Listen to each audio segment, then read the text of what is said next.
I never thought my life could get even more complicated. For a simple girl like me, all I ever wanted was a peaceful life where I was in control while protecting my own space. But everything turned out the other way. Every time I moved away from toxicity, it crawled back at me, seeping through my veins. And that toxicity stopped when a girl angrily called me one random night and said, "Pay for your husband's hospital bills." I paused for a moment due to confusion. I don't have a husband. Or did I? I am Judy, and follow me as I unveil how my life drastically changed after a random phone call. I was sitting at my favourite spot in the house, the balcony. I am reminiscing about the most devastating and life-changing day of my life. 9 years have come and gone since that fateful day. The day that had shattered my life into fragments I could barely comprehend. I got into a very terrible car accident. I couldn't vividly picture what exactly happened, but I only knew that I woke up in a hospital bed. The impact scene was completely slipped off my mind, but the pain and trauma it caused me remained embedded into every corner of my brain. The accident had been a nightmare, a collision of metal and destiny that left me scarred in more ways than one. Once a reliable support, my left leg had become a constant reminder of the chaos that had unfolded on that unforgiving road. Aside from the post-traumatic disorder I acquired and was diagnosed with after the accident, I also had a terrible injury on my left leg, causing me to limp while walking. However, I did my best during my therapy sessions and fortunately it healed. But there were still times when I could still remember the throbbing pain. So imagine, there would be nights when I would have nightmares while sleeping, panic attacks, and sudden depressive episodes. I realized so many things while I was on my recovery. I realized that I could handle myself on my own, so I decided to stay single and not involve myself in romantic relationships. But time had a way of tempering even the sharpest of pains. However, at 35 I stood firm as ever, intelligent, hardworking, humble and resilient. My understanding of nature had always drawn me to the mysteries of life, and despite the hardships, I had managed to thrive. I fully recovered from my injury and am so happy living in the present. I am not worrying much about the future. I just focused my attention on my thriving career and was very content with my chosen life. A life rich with accomplishments, particularly in my blossoming career. Aside from that, I am also content with the love and support that my parents gave me. They have been my pillar of support and strength. They stood by me when I was struggling with pain and trauma. They served as a rock, my cornerstone, and now I dedicated all my efforts to them. I spoiled them and treated them the way they deserved. Also, I am very grateful to have a significant and genuine support system from my friends, especially my best friend, Trish. We connected deeply, and she told me we had always been close. It feels like the two of us are woven into the fabric of existence together because we were so connected that we could be friends for good, or enemies in the long run. Nonetheless, she has been my best friend for just as long. After my accident, she has been one of my anchors. She never left my side and was with me through the darkest time of my life. Our paths had always been intertwined. We were two peas in a pod, but time had revealed a darker side to her. I could not comprehend how her hatred towards me started, or if it had always been there, and she was faking her good treatment towards me. And yet, over time, jealousy clung to her like a shadow. But I paid it no mind, because after all, she was my friend. The subtle hints of her jealousy were bothering me, but I tried my best to shrug it all because I wanted to respect the bond we had for each other. Trisha is a year older than me. Due to our closeness, it also happened that we were co-workers, and she was already married, unlike me, who is still enjoying the single life.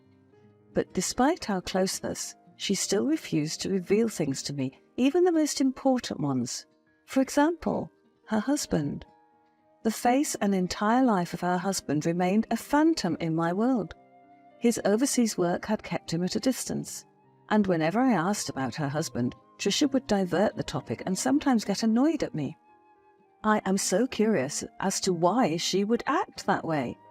Moreover, our bond does not translate much towards my parents. There was a boiling tension that simmered between my parents and Tricia. The reason for their hatred remained shrouded in mystery, leaving me in the uncomfortable position of trying to keep two conflicting worlds from colliding. And with that, I could not bring Tricia to family gatherings or any celebration because my parents disapproved of my friendship with her. Judy, that girl is a fake. I know you have also noticed that, but her deceptions blind you. She is not a true friend. But Mommy, she is still my friend. She has been with me throughout my struggles, and I value her for that. Dearest, that is not a measurement of true and honest friendship. She was at your lowest, but will pull you down when you're at your highest. That statement from my mother stung like a bee in me. It feels so real. Tricia has been a good friend, but I couldn't deny and disregard the signs of her inner hatred towards me. Aside from that, Tricia would keep on pushing me to entertain guys, and that I am already old enough to get married. But no matter how often I tried to explain to her that the single life was comforting, she would still insist on getting me into a relationship. Her attempts were relentless, and she orchestrated blind dates that left me feeling trapped and cornered. It was as if her jealousy had taken control, compelling her to disrupt the tranquility I'd cultivated. She knew all too well that I was happy alone, and she would still force me to go on blind dates, and whenever I showed up to one, it would be another awkward moment. My parents' disapproval did little to sway my determination to keep Tricia in my life. Her presence was woven into my history, an enduring connection I wasn't ready to sever. Yet, her insistence on thrusting me into the world of romantic entanglements was a sore point. I cherished my peace, the freedom that allowed me to focus on my work, and the last thing I desired was to be pushed into a realm of unfamiliar emotions. And with that, the tension between her and my parents grew like a gathering storm, an ominous precursor to the chaos that would soon envelop my life. I told you, that girl only wants to destroy you. She is not even respecting everything that you want and your boundaries. Mom, it is okay. She wants me to be happy through a relationship with her. No, that girl is deceiving you. But I stood between all of that. I still became the band-aid that prevents anything from falling apart and from wounding even more. However, my mother's statements came true. I got a promotion from our boss, and I am now a supervisor, and technically, Tricia is now under my authority. She was one of the candidates who applied for promotion, and it just happened that I am the one who got the job. And at that moment, her jealousy sprung. It became evident, and she was unafraid to show it to everyone. She spread rumors about me paying the boss a large sum, and worse, she let our co-workers believe that I seduced our boss into getting the promotion. She gave off a winning aura, twisting her smile into something strained and unnatural, making me feel defeated and held in a chokehold. It is evident that she yearned for the things I had achieved, harboring an almost palpable envy.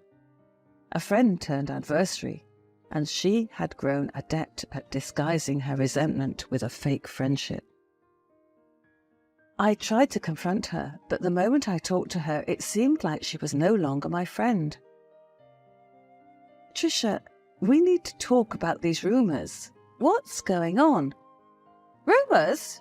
Judy, you know how people are. They twist things and blow them out of proportion. Don't play games with me, Tricia. These rumours damage my reputation, and I deserve to know the truth. You're right, Judy. It's me. I started those rumours. What? Why would you do something like that? Oh, come on, Judy. Don't act so innocent. You know exactly why. It's payback for stealing the spotlight all these years. Stealing the spotlight? Trisha, I've never tried to overshadow you. We're friends, not rivals. Friends? Oh, please, Judy. I've watched you excel while I've remained in the shadows. I wanted everyone to see you for who you are. Trisha, I can't believe you're admitting this. Our friendship meant nothing to you. Friendship? It was just another way to show off how much better you are. Trisha, I thought we were there for each other all these years. I thought we were supporting one another. You were naive to think that, Judy. I've always resented you. This was my way of getting back at you. I never thought you could be this vindictive, Trisha. You shattered my trust in ways I can't even comprehend. Oh, spare me the dramatics, Judy. You'll survive without your precious reputation. You're right about one thing, Trisha. I will survive this. But I won't let your jealousy and bitterness define who I am. Huh, whatever, Judy. Do what you want. I will. And that starts with cutting toxic people out of my life. Goodbye, Trisha. Good riddance, Judy. Unable to bear the toxicity any longer, I made a life-altering decision.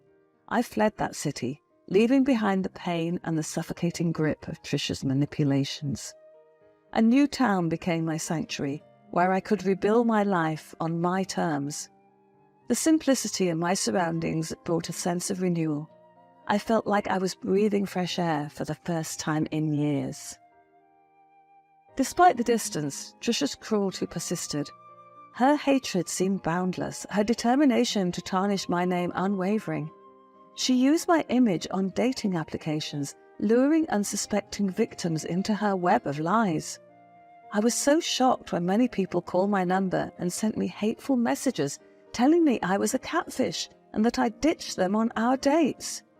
That's how I found out about her trying to embarrass me and using my name and face on social media. And the worst, these men even asked for sensitive photos of me. I have known the truth of this late, and Trisha has already tainted my identity all this time. Shame and embarrassment became my unwelcome companions, and emotional wounds she inflicted cutting more profound than any physical scar. Then, a sudden cessation of her torment. The silence was unsettling, an eerie calm after a storm. I knew something was off. I heard news that she went abroad and left the city to settle with her husband. For a brief moment, I enjoyed the calmness and silence. But I was intimidated by it. And I was right about it being temporary, because a new problem arose. During this lull, a random call came. It was just an ordinary night when I received that call, which genuinely altered the course of my life. Hello, who is this? You need to pay for your husband's hospital bills. I can't believe you'd leave him in this condition. I'm sorry, but I think you have the wrong person. I don't have a husband. Stop lying.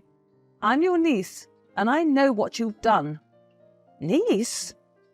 I was hoping you could wait a minute. I don't have a husband, and I don't recognize your voice. What's going on? You really don't remember, do you? You left my uncle, your husband, when he needed you the most. Now he's in the hospital, and you must pay for it. I'm sorry, but there must be a misunderstanding. I've never been married, and I don't have a husband. Are you serious? You honestly don't know who I am? Yes, I'm serious. Can you please explain what's happening? Maybe we can figure this out. I'm your niece, Emily. My uncle, your husband, had an accident and is in the hospital. The bills are piling up, and I found your number in his contacts. Emily, I don't know what to say. I don't have a husband and never had a niece because I am an only child. Conversation unfolded like a dream, the girl's anger giving way to shock, as I adamantly denied having a husband. Her claims were staggering. Legal documents, undeniable proof of a marriage that had slipped through the cracks in my memory. But I completely denied everything because I don't know any of it, not as much as I remember. This can't be right. I have your name here, and I don't understand. Emily, can you tell me more about your uncle? About my supposed husband? Maybe we can piece together what's going on. I am so confused right now. Can we meet and talk about this? I badly need help. I agreed with her, and we met first thing in the morning. As the truth spilled out, piece by bewildering piece, I learned that I had indeed been married at 26, and the accident from 9 years ago caused me a terrible memory loss. My head hurt so much because of racking it to remember everything. And then, when everything started to make sense, it felt like I was living in a lie. The amnesia that had claimed my memories, it all fell into place. Emily told me that her uncle had an accident with her wife, a day after their wedding, and I am that wife. I was so confused about everything that I called my parents, and they came immediately. I wasted no time asking them about the truth. My husband's body had never been found, leading to the assumption of his death, and he is a foreigner in our country, so it is hard to trace him. The trauma had been too much for my parents, who'd hidden the truth from me, and they don't want me to suffer from that traumatic event ever again. And for them, it is best that I would lose those bad memories. But it is unfair. It was my husband. I should have known about it earlier. And then, in a cruel twist of fate, I came face to face with the man I had unknowingly lost. I took the courage to see him, so I booked a flight to where he is right now, and I didn't know my world would entirely fall apart as I saw him with Trisha. She stood by his side, tending to him as he lay in critical condition. The pieces of the puzzle fell into place, the reality more surreal than any nightmare. Trisha's husband is my husband. That explains why she would never tell me any details about him, because it is my husband all along. She had stolen him from me, driven by an obsession with my husband. The revelation hit me like a tidal wave, the shock, confusion, and anger all mingling into a potent mix of emotions, until my husband's soft voice tried to explain, to bridge the gap of lost years. He had been taken from me, hidden abroad as part of Trisha's twisted plot. The man I had loved had been kept from me, all orchestrated by my trusted friend. And the shocking truth, she has been in love with my husband from the start, and she was the one who planned the accident. The weight of the truth settled heavily on my shoulders, crushing me with its gravity. Trisha's motives were bare, her jealousy and malice all unveiled in the harshest light. She had manipulated my life, robbed me of love, and spun a web of lies that had trapped us all. Her arrest was a form of poetic justice, culminating in years of pain and betrayal. As I navigated the storm of emotions, my stolen memories began to return like puzzle pieces clicking into place. My husband's recovery became my mission, a path to redemption after the years that had been stolen from us. Trisha's reign of darkness was coming to an end, her web of deceit unravelled. And as my husband healed, his strength returning daily, the satisfaction was undeniable. Our love, stolen by Trisha's jealousy, was rising from the ashes. With every passing moment, as I cared for him and held his hand, I found a sense of closeness and a new beginning. The triumph over adversity was sweet, and the revenge in its way was a balm for the wounds Trisha had inflicted. In the wake of Trisha's arrest, the chapters of my life began to turn with a new-found purpose. The haze of forgotten memories cleared, revealing the intricate tapestry of my past obscured by lies and manipulation. My husband's presence became a source of strength, a testament to the enduring power of love that had survived years of deception. As I stood by his side during his recovery, I marvelled at the resilience of the human spirit. His strength mirrored my journey from the depths of despair to the pinnacle of triumph. With each small victory he achieved, a sense of hope blossomed within me, rekindling the flame of love smouldering beneath the surface. As Trisha's trial loomed, I found myself grappling with conflicting emotions. Anger and betrayal mingled with a deep sorrow for her chosen path. It was evidence that her insecurities and jealousy had led her down a dark path, a path that had consumed her and ultimately brought about her downfall. While I couldn't excuse her actions, I couldn't help but recognize the tragic figure she had become. The courtroom drama played out like a script from a movie, and the satisfaction of seeing her face justice was a bitter yet necessary pill to swallow. As the gavel fell, sealing her fate, a sense of closure settled over me like a warm embrace. The weight of her vendetta lifted, leaving room for healing and growth. She was sentenced to life imprisonment, and I know that she deserved it after all the cruelty that she did. With Trisha's chapter closed, a new one began for my husband and me. Our love story, once marred by tragedy and manipulation, now had the chance to flourish in the light of truth. Together, we sifted through the fragments of our past, piecing the missing years and relishing in the simple joys of rediscovery. The stolen moments we had lost were now replaced by a future that held the promise of shared laughter, tears, and unbreakable bonds. As my husband's strength returned, so did our shared dreams. We mapped out plans, rekindled passions, and embarked on a journey to rebuild what had been unjustly taken from us. The support of friends and family, who had rallied around us during the storm, became the pillars of our foundation, reminding us that love could weather even the harshest storms. With time, the scars of the past began to fade physically and emotionally. The shadows that had once clouded our lives gave way to the warmth of genuine companionship. Trisha's legacy transformed from pain to a poignant lesson about the fragility of trust and the power of resilience. Just like Judy, how will you face a tragic circumstance? Will you fight for justice or become a victim of it? Let us know in the comment section below. And don't forget to subscribe to the channel, like our videos, and turn the notifications on for new videos and more updates.